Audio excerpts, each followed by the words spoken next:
can you be famous and broke? How does that happen? I know you know it's possible. You've probably seen it or guessed it about certain people that you see. But really, how does that happen? Let's dig into how certain things appear and why they appear the way they do. For one, when you're out there and you're famous for something, you have a record out, or you're doing something where magazines or television shows or cable shows, they want to interview you.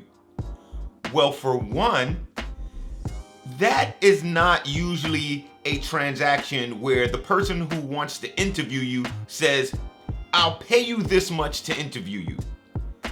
That's not how it goes, because this is really a benefit for the artist. So the artist makes a decision, yes or no. I do want to be on that show because they have a lot of viewers, or I do want to be in that magazine because it's in every store. So that's the incentive to go do that magazine interview or television show.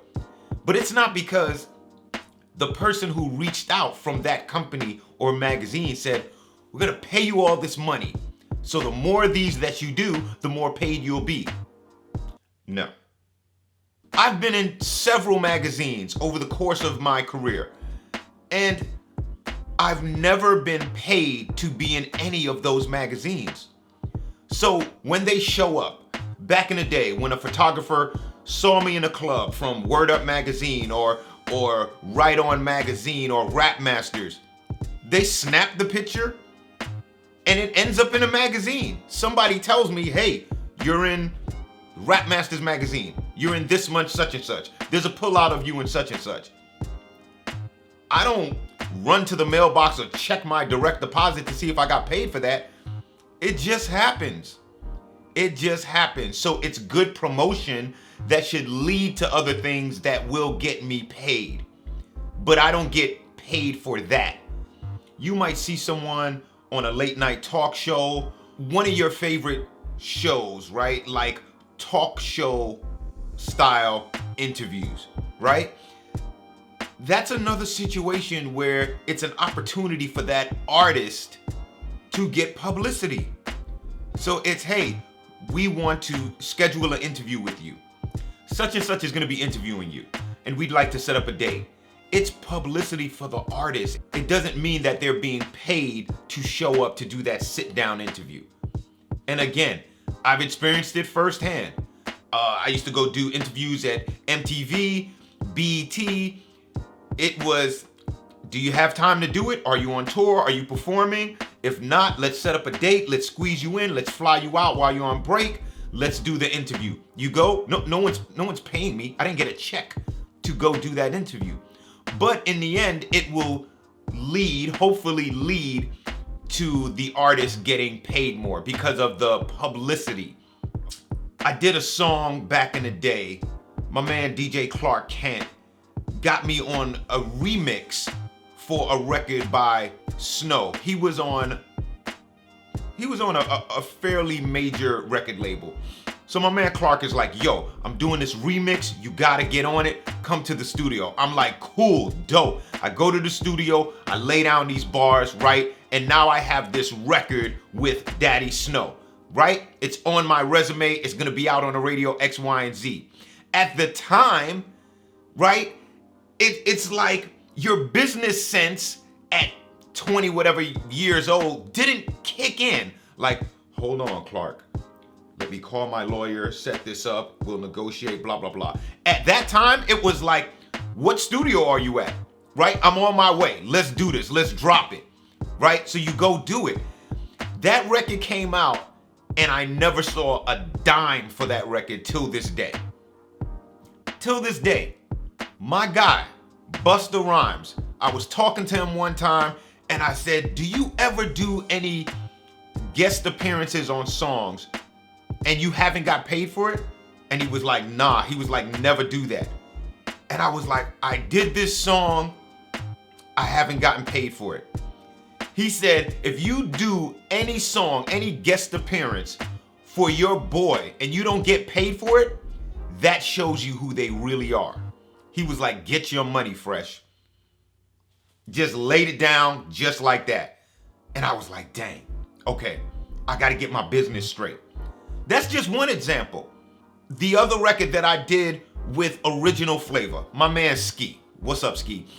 I did that record, right? We got on there. It was like, yo, I want you to be on this record. I was so excited about doing that record. It was supposed to be a bunch more artists on that song, Many Styles. I think it was supposed to be Busta. Jay-Z was on there. I'm on there. And maybe some other artists that ended up not showing up, right? So anyway, I do the song. I drop my verse, right? Original Flavor's on there. Jay-Z's on the song. And we got this song, Many Styles. That's actually how I got signed by Damon Dash, because I did the lyrics to that song first. Clark Kent calls me and was like, yo, that was incredible. Somebody wants to talk to you. Puts Damon Dash on the phone. Damon Dash was like, I'm signing you. I was like, okay. Again, 20-something-year-old mentality, and things are just happening. Things are just happening, right? So, you know, at least for me, you know, I'm just being honest, that whole business sense didn't just kick in. Let me call my lawyer. I didn't have that lawyer in my Rolodex in my phone. You know what I'm saying? So it was like, okay, cool. Let's do this. Everything is let's do this. That'll be dope, right? Because we're embracing our craft. We love doing what we do. But going back to the song Many Styles with Original Flavor and Jay-Z, I've never paid one of my bills with any money from that song. So again, a song that people know about, people heard about, hasn't paid any of my bills ever. Unfortunately, it can happen. The freestyle that I did with the Notorious B.I.G, that has been heard by so many people for years. The anniversary of Biggie's death, may you rest in peace. It's been played every year all over the world, right? People hear it, da-da-da-da-da-da. I've never gotten a dime for that. Till this day, I've never gotten 1 penny for that. That is just a song that people recognize, that people know about, right? And it's put me in this place where it's like, wow, that's historic. That is, you know, that's like classic hip hop. I love all of that. I love it. I wouldn't trade that for the world. I've never paid a bill with that song or that freestyle we did. So just to help you understand, for those that might not know, I might be talking to you right now and you know, cool. But for those who don't know, you can be famous, you can be seen, you can be in magazines, you can be on MTV this day, you could be on BET another day, and you could be broke. Meaning you're not getting a dime from any of that, right? It's what happens after that, right? So it's this picture of fame and success that hopefully turns into real dollars at some point. Okay? So that's how you can be famous and broke at the same damn time. It's possible. You know, it's unfortunate, but there's a process to it. You need to have mentors around you or people who can tell you, hey, don't move yet. Don't run to the studio yet. Okay? Let me get on the phone. Let me talk to this person and see what it's paying, see what the split's gonna be. You know, you need people around you to help you with that. Okay? So if you know any young artist, if you are a young artist, it sounds great to run to the studio and do stuff, but be careful. Be careful. And it still may work in your favor. Like for me, I may not have gotten paid off of those projects that I named, but it's worked in my favor. It's worked in my favor. It's helped me for other projects that I've done. It's helped me. It's worked in my favor. I'm just sharing that you don't necessarily get paid from everything that you do. So in essence, you can be famous and broke at the same damn time. This is Sean Conrad. Subscribe, give me a thumbs up if you like this video, and I'm out.